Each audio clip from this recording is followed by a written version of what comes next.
قل إن كنتم تحبون الله فاتبعوني يحببكم الله ويغفر لكم ذنوبكم والله غفور رحيم আমার আল্লাহ রাব্বুল আলামিন ডাক দিয়ে বলেন, নবী গো, ও নবী জানিয়ে দেন গো নবী, আপনার উম্মতদেরকে বলে দেন গো নবী, আমি আল্লাহ রাব্বুল আলামিনকে যদি মহব্বত করতে চাই, আমি আল্লাহ রাব্বুল আলামিনকে যদি ভালোবাসতে চাই গো নবী, আপনি জানিয়ে দেন তারা যেন আপনাকে অনুকরণ করে। ওগো আমার হাবিব, তারা যদি আপনাকে অনুকরণ করে, তারা যেন আপনাকে মহব্বত করলো গো নবী, আপনাকে যারা মহব্বত করলো তারা যেন আমি আল্লাহ রাব্বুল আলামিনকেও মহব্বত করলো। ও গো নবী জানিয়ে দেন গো নবী, আমি আল্লাহ রাব্বুল আলামিনকে যারা মহব্বত করবে, আমি ঘোষণা দিয়ে দিলাম গো নবী, ওয়ায়াগফির লাকুম যুনুবাকুম, আমি আল্লাহ রাব্বুল আলামিন তাদের সমস্ত গুনাহ মাফ করিয়া দেব। ওয়াল্লাহু গফুরুর রহিম, একমাত্র আমি তো ক্ষমাকারী, আমি তাদের সমস্ত গুনাহ ক্ষমা করিয়া দিয়া জান্নাতের মেহমান বানাইয়া দেব। এখন বুঝার বিষয় হলো, আল্লাহ রাব্বুল আলামিন ঘোষণা করলেন, মহান আল্লাহ রাব্বুল আলামিনকে কিভাবে ভালোবাসব তার রাস্তা দেখাইয়া দিলেন। নবীর মহব্বত, নবীর ভালোবাসা যদি অন্তরে পোষণ করতে পারি, যেন আমি আল্লাহ রাব্বুল আলামিনকেই মহব্বত করলাম। এখন জানার বিষয় হলো, আল্লাহর হাবিব সাল্লাল্লাহু আলাইহি ওয়াসাল্লামকে কিভাবে আমরা মহব্বত করব, কিভাবে আমরা অনুকরণ করব, যার মাধ্যমে আল্লাহর ভালোবাসাও পাওয়া যাবে। এখন সাহাবায়ে কেরামের জিন্দেগি তালাশ করতে হবে। সাহাবায়ে কেরাম আল্লাহর পয়গম্বর সরকারে দু আলম নবী মুহাম্মদুর রাসূলুল্লাহ সাল্লাল্লাহু আলাইহি ওয়াসাল্লামকে কিভাবে মহব্বত করছেন। আল্লাহর হাবিব বলেন, لا يؤمن أحدكم حتى أكون أحب إليه من والده وولده والناس أجمعين। আমার আল্লাহর হাবিব ঘোষণা করেন, ও আমার উম্মতেরা তোমরা শোনো, আমি আল্লাহ রাব্বুল আলামিনের হাবিবকে যদি মহব্বত করতে চাও, তাহলে তোমার সন্তান সন্ততি, তোমার মা বাবা বিবি বাচ্চা, তোমার ধন সম্পদ এবং তোমার জীবন থেকেও যদি আমি মুহাম্মদকে বেশি ভালো না বাসতে পারো, তাহলে তুমি পরিপূর্ণ মুমিন হতে পারবে না। আব্দুল্লাহ ইবনে হিশাম রাদিয়াল্লাহু তাআলা আনহু বলেন, আল্লাহর হাবিব সরকারে দু আলম নবী মুহাম্মদুর রাসূলুল্লাহ সাল্লাল্লাহু আলাইহি ওয়াসাল্লাম উমর ইবনুল খাত্তাব রাদিয়াল্লাহু তাআলা আনহুর হাতে হাত রাইখা দাঁড়াইয়া রইলেন। আল্লাহর হাবিবকে উমর ইবনুল খাত্তাব বলেন, ওগো আল্লাহর পয়গম্বর, আমার জীবন ছাড়া যা কিছু আছে গো নবী, সব থেকে বেশি আপনাকে মহব্বত করি। আল্লাহর পয়গম্বর ডাক দিয়ে বলেন, উমর রে,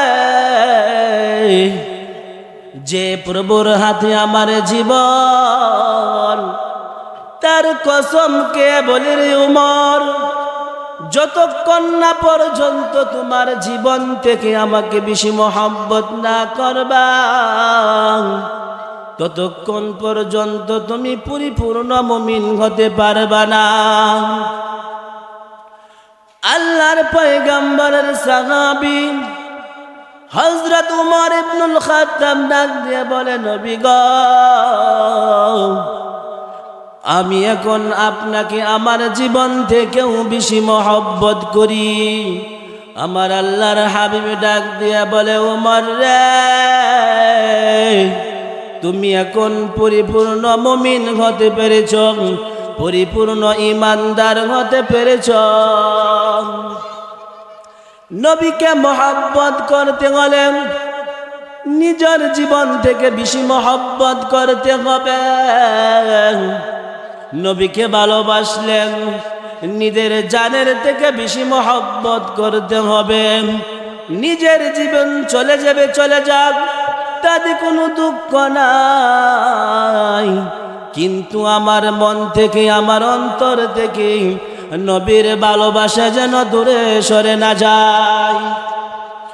আল্লাহর পয়গম্বরের একজন সাহাবী হযরত আবু বকর সিদ্দিক, হযরত আবু বকর সিদ্দিক রাদিয়াল্লাহু তাআলা আনহু, আল্লাহর পয়গম্বরের হিজরতের সাথী।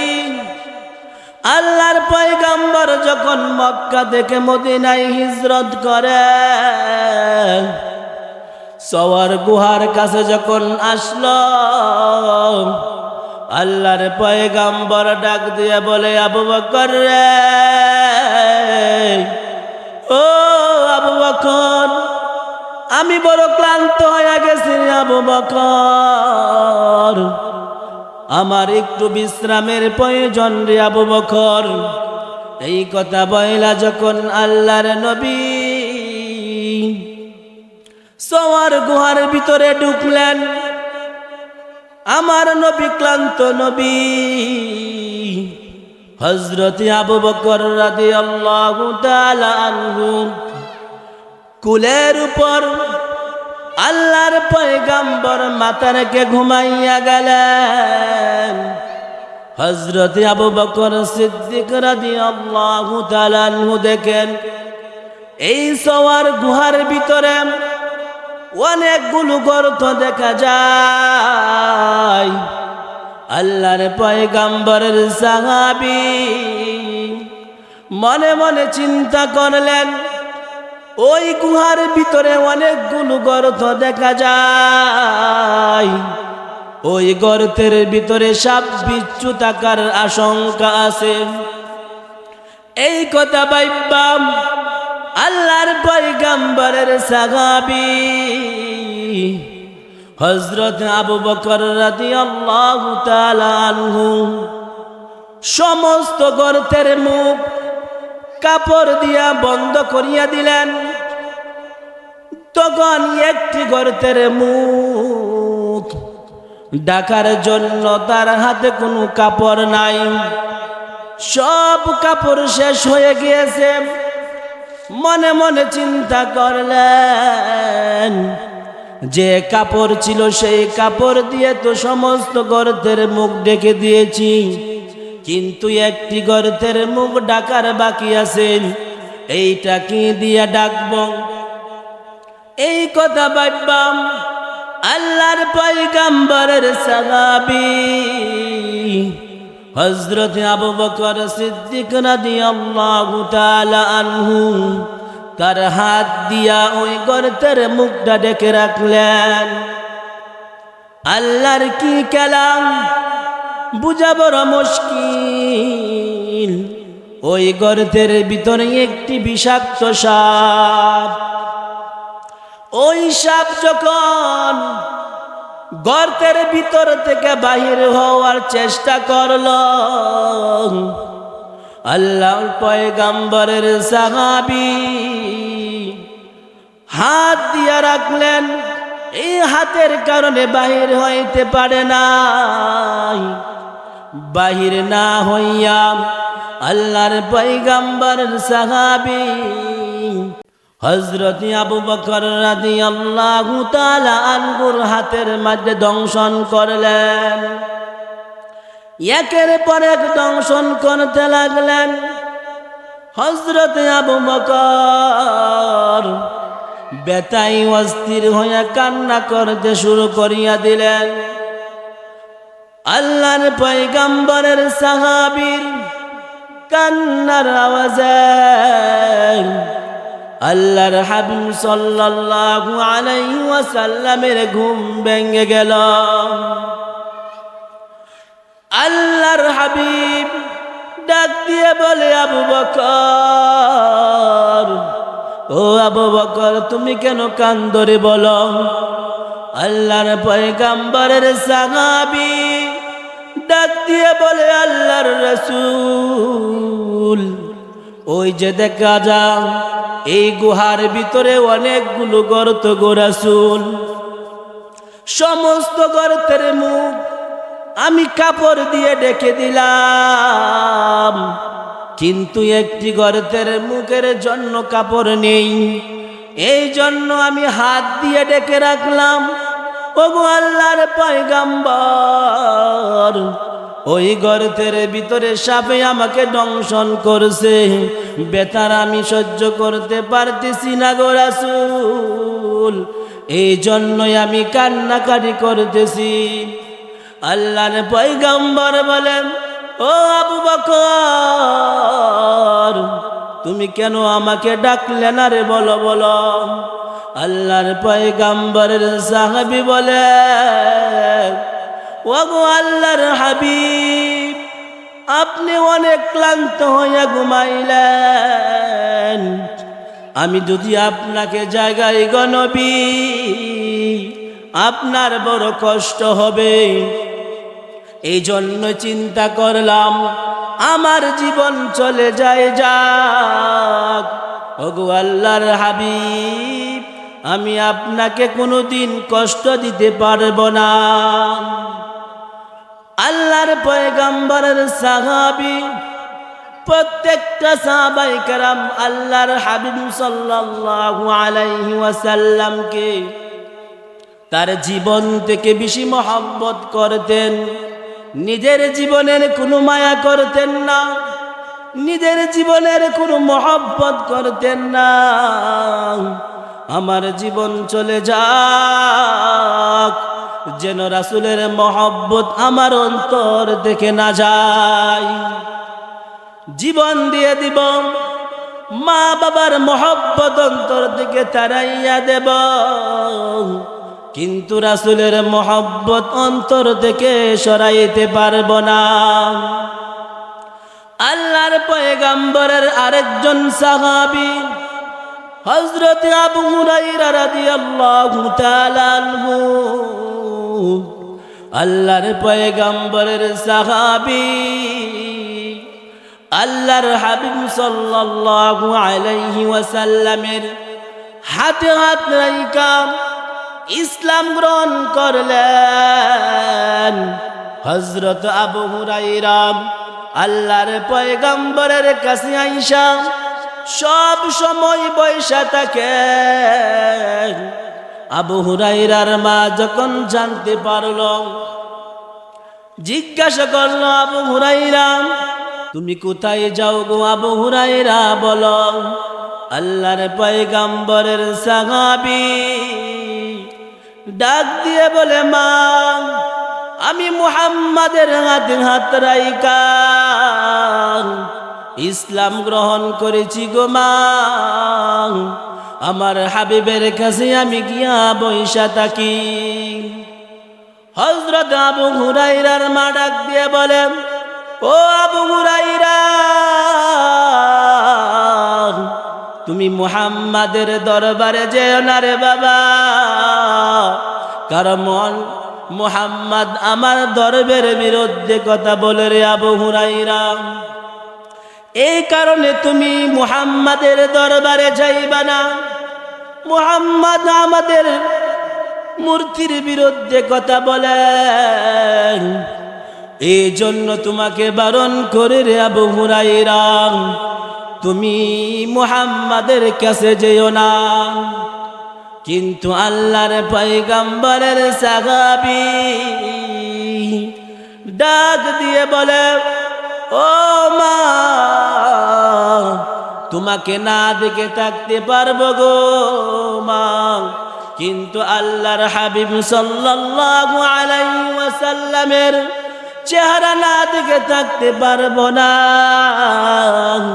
তুমি যতই নিষেধ করো না কেন গো মা, আমি তোমার কথা মানতে পারবো না।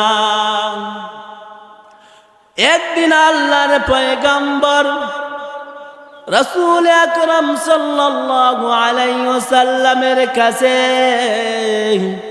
হযরত আবু হুরায়রা গিয়া কান্দে।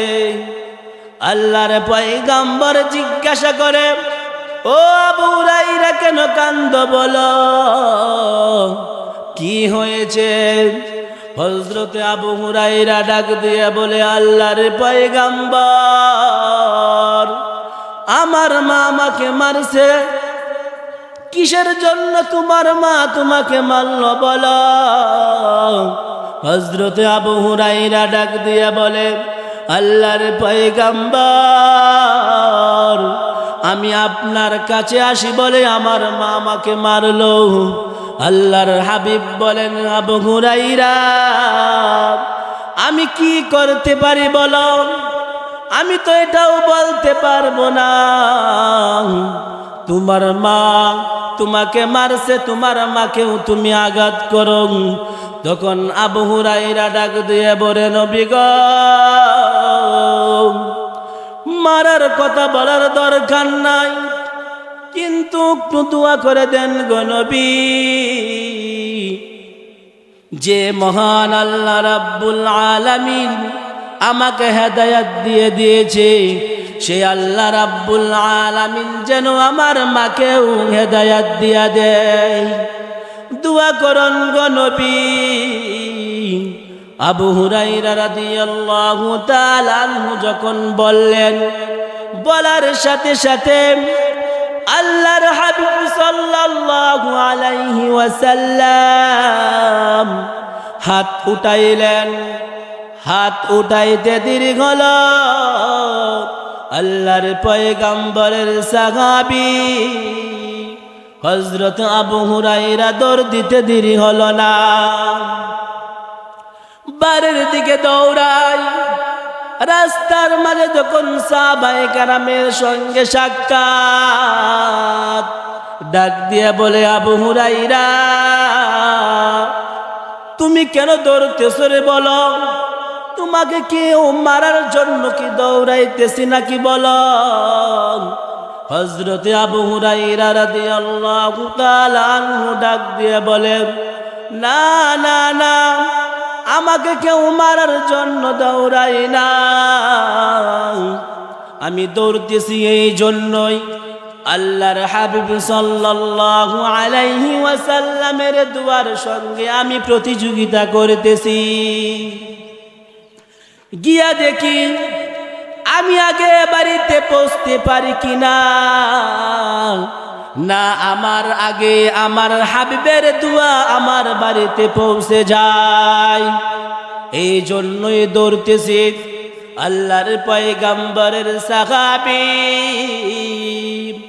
হযরত আবু হুরায়রা রাদিয়াল্লাহু তাআলা আনহু যখন বাড়িতে গেলেন, বাড়িতে গিয়া দেখে তার ঘরের দরজা বন্ধ। হযরতে আবু হুরায়রা ডাক দিয়া বলেন, মা, ও মা, দরজা খুলো গো মা, আমি আবু হুরায়রা এসেছি, দরজা খুলো। তার ঘর থেকে মা আওয়াজ দিয়া বলে, বাবা আবু হুরাইরা, একটু দাঁড়াও, দরজা খুলি। হযরতে আবু হুরাইরা বলেন, অন্যদিন যখন মাকে বলতাম দরজা খোলার জন্য, মার মেজাজ বলো গরম থাকতো, আমার সাথে খরকশ ভাষায় আওয়াজ করত। কিন্তু আজকে মা আমার সাথে নরম ভাষায় কথা বলে আর বলে, বাবা আবু হুরাইরা, ও বাবা আবু হুরাইরা, দরজা খুলি, একটু দাঁড়াও রে বাবা, একটু দাঁড়াও। হযরতে আবু হুরাইরা রাদিয়াল্লাহু তাআলা আনহু বলেন, আমার মা যখন দরজা খুলে, আমি দেখি আমার মায়ের চুল থেকে পানির ফোঁটাগুলো বৃষ্টির মতন পড়তেছে। মনে হয় আমার মা মাত্র গোসল করেছে।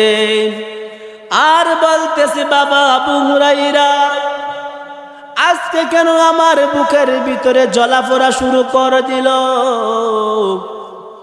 ও আবু হুরাইরা, তুমি যে মুহাম্মাদের কাছে যাও, সেই মুহাম্মাদের কাছে আমাকে নিয়ে চলো। যে মুহাম্মাদের হাতে হাত রাইখা তুমি ইসলাম গ্রহণ করেছো, বাবা আবু হুরাইরা, হাতে হাত রাইখা আমি ইসলাম গ্রহণ করব। হযরতে আবু হুরাইরা তখন বলে, আমি আসার আগে আমার মায়ের জন্য রাসূলের দোয়া কবুল হয়ে গেল। হযরতে আবু হুরাইরা তখন তার মাকে আল্লাহর পয়গম্বর হযরত রাসূল আকরাম সাল্লাল্লাহু আলাইহি ওয়াসাল্লামের কাছে নিয়ে গেলেন। আল্লাহর রাসূলকে বললেন, নবী গো, ও আল্লাহর পয়গম্বর, আমার মাকেও আপনি কালিমা পড়াইয়া মুসলমান বানাইয়া দেন। আল্লাহর হাবিব সাল্লাল্লাহু আলাইহি ওয়াসাল্লামের হাতে হাত রাইখা হযরত আবু হুরায়রা রাদিয়াল্লাহু তাআলা আনহুর মা মুসলমান হয়ে গেলেন। বলার উদ্দেশ্য হলো একটাই, সমস্ত সাহাবায়ে কেরাম মা বাবা ছেড়ে দিতে রাজি আছে, সন্তান ছেড়ে দিতে রাজি আছে, কিন্তু আমার আপনার হাবিব হযরত মুহাম্মাদুর রাসূলুল্লাহ সাল্লাল্লাহু আলাইহি ওয়াসাল্লামের মুহাব্বত, রাসূলের ভালোবাসা ছাড়তে রাজি না। শুধু তাই নয়, আল্লাহর পয়গম্বরের সাহাবায়ে কেরাম রাসূলের প্রতি ভালোবাসা থাকার কারণে, রাসূলের প্রতি মহব্বত থাকার কারণে তাদের কথা শুধু মানুষে শুনতো তাই নয়, মহান আল্লাহ রাব্বুল আলামিন দুনিয়ার জমিনে যত মাখলুক আছে সমস্ত মাখলুক তাদের আনুগত্য করে দিয়েছিল। সমস্ত মাখলুক তাদের আনুগত্য হয়ে থাকত। মানুষ না, শুধু জঙ্গলের জীবজন্তু পর্যন্ত আল্লাহর হাবিব সাল্লাল্লাহু আলাইহি ওয়াসাল্লামের সাহাবীদের কথা শুনতো। কারণ একটাই, তাদের অন্তরে রাসূলের ভালোবাসা, আল্লাহর মহব্বত তাদের অন্তরে বিদ্যমান ছিল। এই জন্যই তামাম পৃথিবীতে যত মানুষ, যত মাখলুক আছে সমস্ত মাখলুক তাদের অধীনস্থ করে দিয়েছিল। আল্লাহর পয়গম্বরের একজন সাহাবী উকবা ইবনে নাফি রাদিয়াল্লাহু তাআলা আনহু আফ্রিকায় যখন অভিযান করলেন, দিন শেষ হয়ে যখন সন্ধ্যা ঘনিয়ে এলো, উকবা ইবনে নাফি রাদিয়াল্লাহু তাআলা আনহুর সাথীরা বলতেছে, ও আল্লাহর পয়গম্বরের সাহাবী, ও উকবা ইবনে নাফি, দিন পড়িয়ে গেল, সন্ধ্যা গনিয়ে এলো, আমরা কোথায় রাত্রি যাপন করব? আমরা কোথায় রাত্রি থাকব? আল্লাহর পয়গম্বরের সাহাবী হযরত উকবা ইবনে নাফি রাদিয়াল্লাহু তাআলা আনহু বলেন, আজকে আমরা আফ্রিকার জঙ্গলে থাকব। তখন সাথীরা বলতেছে, ও উকবা ইবনে নাফি, তুমি কি জানো না ওই জঙ্গলের মাঝে বিষাদর প্রাণী আছে, বিষাদর সাপ আছে, হিংস্র প্রাণী আছে, তারা আমাদের উপর আক্রমণ করবে। আল্লাহর পয়গম্বরের সাহাবী উকবা ইবনে নাফি রাদিয়াল্লাহু তাআলা আনহু বলেন, তোমরা চিন্তা করো না। এই কথা বলিয়া উকবা ইবনে নাফি আল্লাহর পয়গম্বরের সাহাবী হিংস্র প্রাণীদেরকে উদ্দেশ্য করে বললেন, ও জঙ্গলের প্রাণীরা, তোমরা সবাই বাহির হইয়া যাও। আজকে আমরা জঙ্গলে সকলে থাকব, আর যদি না বাহির হও, তোমাদেরকে যেখানেই পাব আমরা সেখানেই হত্যা করে ফেলব। এই কথা যখন ঘোষণা করলেন, ঘোষণা করার সাথে সাথে হিংস্র প্রাণীরা এই জঙ্গল থেকে একে একে সব বাহির হইয়া গেল। তাদের কথা জঙ্গলের হিংস্র প্রাণীরা পর্যন্ত শুনেছে। তার একটাই কারণ ছিল, তাদের ভিতরে নবীর আদর্শ ছিল, তাদের ভিতরে নবীর মহব্বত ছিল। আজকে আমাদের কথা মানুষ শুনবে তো দূরের কথা, মহান আল্লাহ রাব্বুল আলামিনও আমাদের এই ডাক শুনে না। কারণ একটাই, আমরা নবীর আদর্শ ছেড়ে দিয়েছি, নবীর মহব্বত ছেড়ে দিয়েছি। আমরা ইহুদি খ্রিস্টানদেরকে মহব্বত করি, আমরা ইহুদির খ্রিস্টানদের আদর্শ লালন করি, আল্লাহর হাবিব সাল্লাল্লাহু আলাইহি ওয়াসাল্লামের আদর্শ লালন করি না। আমাদের যুব সমাজ আজকে ইহুদি খ্রিস্টানদেরকে অনুকরণ করে। আজকে যুব সমাজ আমার নবীকে অনুকরণ করে না। আজকে আমার নবী কিভাবে মাথার চুল কাটিং করেছেন, আমার নবী মাথার চুলগুলো কিভাবে রাখতেন, আমাদের যুব সমাজ এইটা ফলো করে না, ফলো করে ইহুদি খ্রিস্টান। মেসি কিভাবে চুলের কাটিং করেছেন, ওই ইহুদি খ্রিস্টানদেরকে ফলো করে। আমার নবী কোন পোশাকটা পরতেন, কেমন পোশাক পরিধান করতেন, আজকের যুব সমাজ এইটা আদর্শ হিসাবে মানে না, এই আদর্শ গ্রহণ করে না। গ্রহণ করে নেইমার কিরকম জার্সিটা পরেছে, কত নম্বর জার্সিটা পরেছে, ওই জার্সিটা আমাদের যুব সমাজ পরে। এই জন্যই আমার রাসূল বলেন, আল মারউ মাআ মান আহাব্বা, তোমার অন্তরে যার মহব্বত রাখবা, কাল কিয়ামতের ময়দানে তার সাথেই তোমার হাসর নাসর হবে। যদি নবীর আদর্শ, নবীর মহব্বত, নবীর ভালোবাসা যদি আমার অন্তরে থাকে, আল্লাহর নবী বলেন আমার সাথেই জান্নাতে থাকবা। এইটা ছিল সাহাবায়ে কেরামের মহব্বত।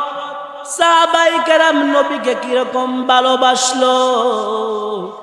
আল্লাহর হাবিব সাল্লাল্লাহু আলাইহি ওয়াসাল্লাম বলেন, আমার উম্মতগণ আমার সাহাবীকে অনুকরণ করো, আমি রাসূলের অনুকরণ করো, আমার মহব্বত, আমার ভালোবাসাও পেয়ে যাইবা। আল্লাহর হাবিব বলেন, কাল কিয়ামতের ময়দানে আমি আমার উম্মতদের জন্য দোয়া করব, আল্লাহ রাব্বুল আলামিনের কাছে আমি শাফায়াত করব। আল্লাহ রাব্বুল আলামিন আমার উম্মতদেরকে আমার সুপারিশ করার কারণে আমার যতগুলো উম্মত আছে সমস্ত উম্মতদেরকে আমি বিনা হিসাবে জান্নাতে নিয়ে যাইব। যাদের অন্তরে আমার মহব্বত আছে, যার অন্তরে আমার ভালোবাসা আছে, আমি মুহাম্মদ তাকে দেখাই চিনে ফেলিব। তারে দেখা চিনা চিনা আমি আল্লাহর তৈরি জান্নাতে নিয়ে যাইব। আল্লাহ রাব্বুল আলামিনের হাবিব বলেন, আমার সাহাবায়ে কেরাম যেভাবে মহব্বত করলো, আমার উম্মতগণ আমাকে সেই রকম মহব্বত করতে হবে। সেই রকম মহব্বত যদি অন্তরে পোষণ করে, আমি মুহাম্মদ কথা দিলাম আমার উম্মতদেরকে রাইখা আমি জান্নাতে যাব না। আল্লাহর পয়গাম্বরকে যখন মহব্বত করা হবে, আল্লাহ রাব্বুল আলামিন বলেন আমাকেও সে মহব্বত করলো। আল্লাহ রাব্বুল আলামিন বলেন আমাকে যখন মহব্বত করলো, আমিও তাকে মহব্বত করব। আমি কিরকম মহব্বত করব? আল্লাহ রাব্বুল আলামিন বলেন, আমি যে বান্দাকে মহব্বত করি, হযরত জিবরাইল আলাইহিস সালাতু ওয়াস সালামকে ডাক দিয়া বলে, ও জিবরাইল, অমুকের পুত্র অমুককে আমি আল্লাহ মহব্বত করি, তুমিও মহব্বত করো। হযরত জিবরাইল আলাইহিস সালাতু ওয়াস সালাম মহব্বত করেন। হযরত জিবরাইল আলাইহিস সালাতু ওয়াস সালাম আকাশের মাঝে ঘোষণা দিয়া দেয় আর বলেন, মহান আল্লাহ রাব্বুল আলামিন অমুকের পুত্র অমুককে মহব্বত করেন, আমি জিবরাইল মহব্বত করি। ও আকাশের ফেরেশতারা, তোমরা তাকেও মহব্বত করো। এই কথা যখন ঘোষণা হয়ে যায়, আকাশ থেকে একদল ফেরেশতা জমিনে অবতরণ করে সমস্ত জমিনবাসীকে ডাক দিয়া বলে, ও জমিনবাসী, তোমরা শুনো, অমুকের পুত্র অমুককে আল্লাহ মহব্বত করেন। জিবরাইল আলাইহিস সালাতু ওয়াস সালাম মহব্বত করেন। আকাশের মাঝে যত ফেরেশতা আছে সবাই মহব্বত করেন। ও জমিনবাসী, তোমরাও মহব্বত করো। এই জন্যই মহান আল্লাহ রাব্বুল আলামিন সমস্ত মাখলুকের অন্তরে তার জন্য ভালোবাসা সৃষ্টি করিয়া দেয়। এই জন্যই মহান আল্লাহ রাব্বুল আলামিন যেভাবে আল্লাহর হাবিবকে মহব্বত করার কথা বলল, সেইভাবে যেন আমরা সকলে মহান আল্লাহ রাব্বুল আলামিনের হাবিবকে মহব্বত করতে পারি। আল্লাহর হাবিব সাল্লাল্লাহু আলাইহি সাল্লামের মহব্বত যদি আমার অন্তরে থাকে, আল্লাহর মহব্বত আমার অন্তরে থাকবে। আল্লাহর মহব্বত যদি আমার অন্তরে থাকে, আমার মহব্বত আল্লাহর অন্তরে থাকবে। মহান আল্লাহ রাব্বুল আলামিন আমাকে আপনাকে এই মহব্বতের কারণে আল্লাহ রাব্বুল আলামিনের তৈরি জান্নাতে যাইবার রাস্তা সহজ করিয়া দিবে। এজন্য আমরা সকলে যেন আল্লাহর হাবিব সাল্লাল্লাহু আলাইহি ওয়াসাল্লামের মহব্বত, আল্লাহর মহব্বত নিয়ে কবরে যাইতে পারি, সেই তৌফিক দান করুন। আমিন। ওয়া আখির দাওয়ানা আনিল হামদুলিল্লাহি রাব্বিল আলামিন।